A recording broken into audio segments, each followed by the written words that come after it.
Ladies and gentlemen, please have a good welcome for Nigel Farage. Rollo has set this meeting up, and I know there are many people in this room tonight who come from a business background. So I want to perhaps expand a little on some of the themes that Stephen talked about.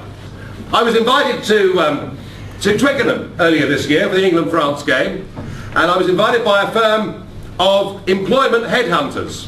And so at the lunch, I said, well, of course, over 70% of your laws don't come from the British government, they come from the European Union.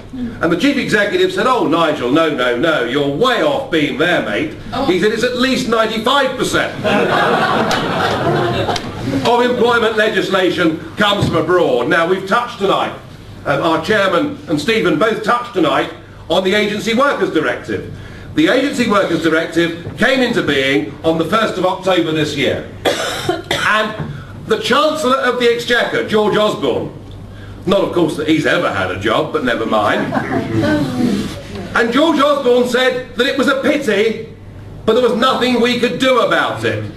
And the argument, ladies and gentlemen, has to be that if you're a nation, if you're a state, what you should do, if you're the Chancellor of the Exchequer, in the midst of a recession, when unemployment has reached a 17-year high, when youth unemployment has reached 20%, you should say, to hell with the Agency Workers Directive, we are going to put the interests of British people and British workers first.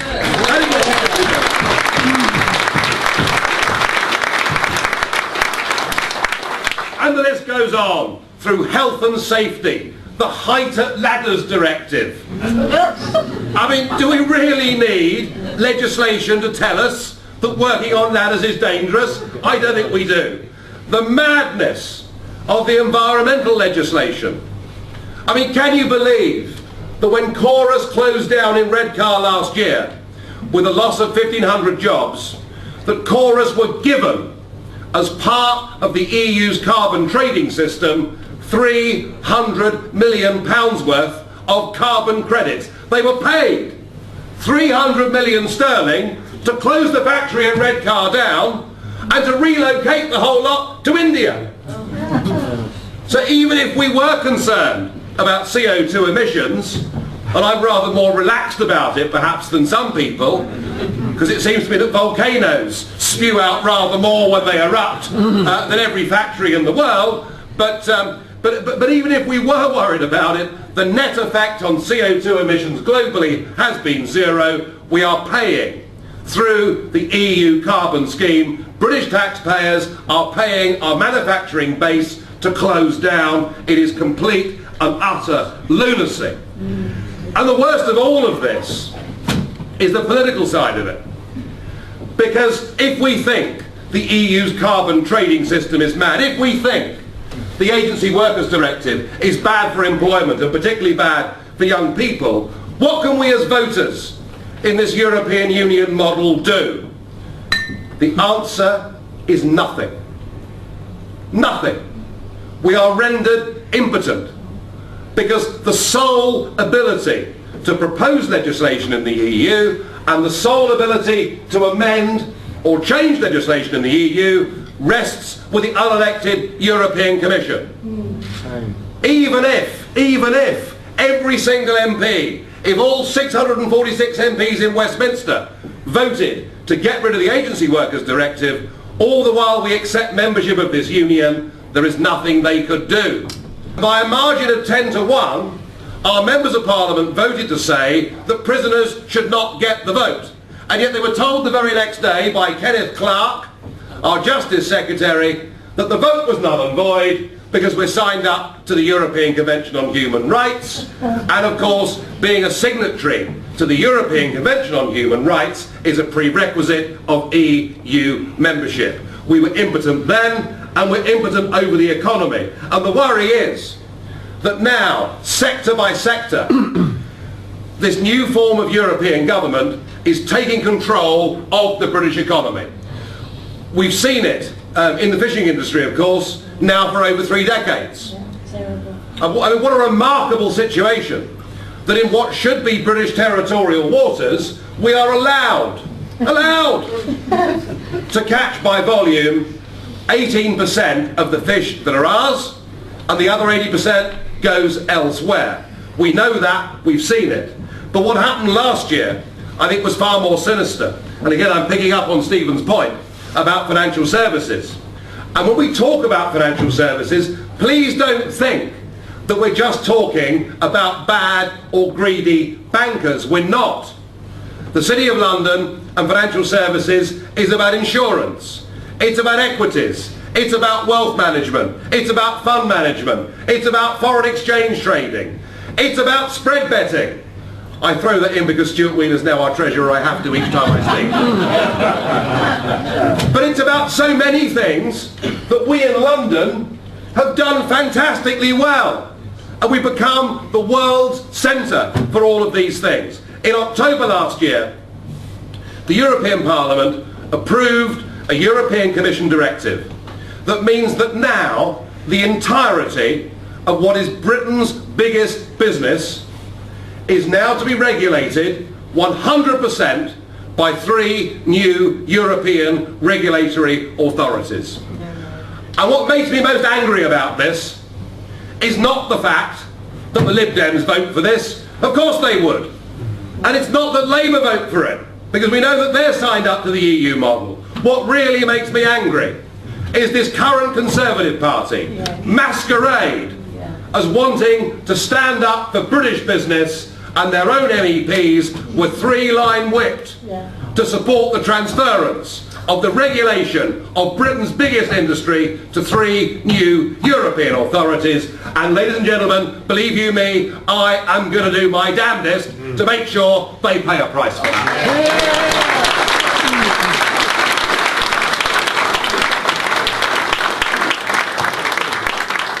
And what of trade? What of trade? We're living in a new global economy and nothing is going to change that. And in fact, as we in the EU decline, much of the new world is still growing. Much of it at 4 and 5% a year, as was mentioned earlier. And yet the most extraordinary thing about trade in the EU is that we, as the world's 5th largest merchanting and trading nation, are now completely forbidden, and I mean forbidden, from making our own trade deals with the rest of the world. This country has thrived and survived for over 5 centuries as a merchanting, trading nation. That is what we are. It's what we do. It's what we're good at. And we need to take back the ability to forge our own trade relationships with the rest of the world. And I tell you where a very good starting place would be. A very good starting place would be with an association of countries that now has within it 30% of the world's population, most of whom, William, have common law, all of whom speak English, many of whom are our own kith and kin. It's about time we re-established our relationships with trade, not just with our European neighbours, but with the Commonwealth.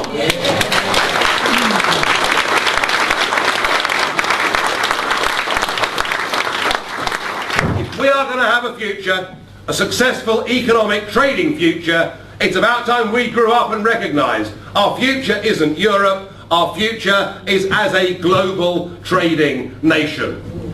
Now the question is, how do we do all of this? I predict tonight that British politics on this vital European question, which is racing up the agenda, isn't it, day by day by day, I predict that what will dominate politics over the next couple of years will be the promises of renegotiation. Yes, yes.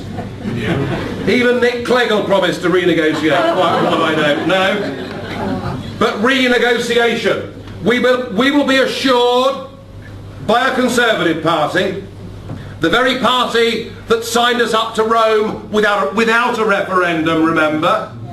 The very party that has been actually the party of Europe more than Labour over the last 4 decades, will be assured they're going to renegotiate. Well, ladies and gentlemen, believe me, the crisis in the EU and the crisis in the Eurozone is so great and so compelling that there is nobody there with the appetite to renegotiate. In fact, they're doing the very opposite to that. They are trying, the architects of this euro failure are trying to use this crisis to gain yet more power. There is no debate about giving power back to anybody. And anyway, because of the ratchet by which European rules are made, rules can be made by a majority vote, but can only be reversed by a unanimous vote. Oh, yeah. They're clever, this lot, aren't they? Yeah. I mean, they really are clever. I don't think there's any prospect of renegotiation. And whilst I understand the arguments that are made, I actually think that the British public, and I think now that many, many businesses too in this country are saying, look, what we want is the kind of deal that the Swiss have, the kind of deal that the Norwegians have. Both of those countries sell far more of their foreign produce to the European Union countries per capita than we do. And they do that through a simple free trade arrangement. They do that without membership of the European Union. And that's being offered to us by the people running the EU. Even Giscard d'Estaing, the grand, glorious, almost regal Giscard, the man that designed the European Constitution. And I remember the day that he launched it, and I was their chairman at the press conference, and a journalist asked a question and said, but Giscard, you talk with this treaty about a European foreign policy. We never heard of Cathy Ashton then, but never mind. You talk of a European foreign policy. You talk of a European army. Surely you must understand that in the face of this, the British will never accept it. And Giscard said, the British need to understand that if they don't accept this treaty, they will be relegated to the status of a country like Switzerland.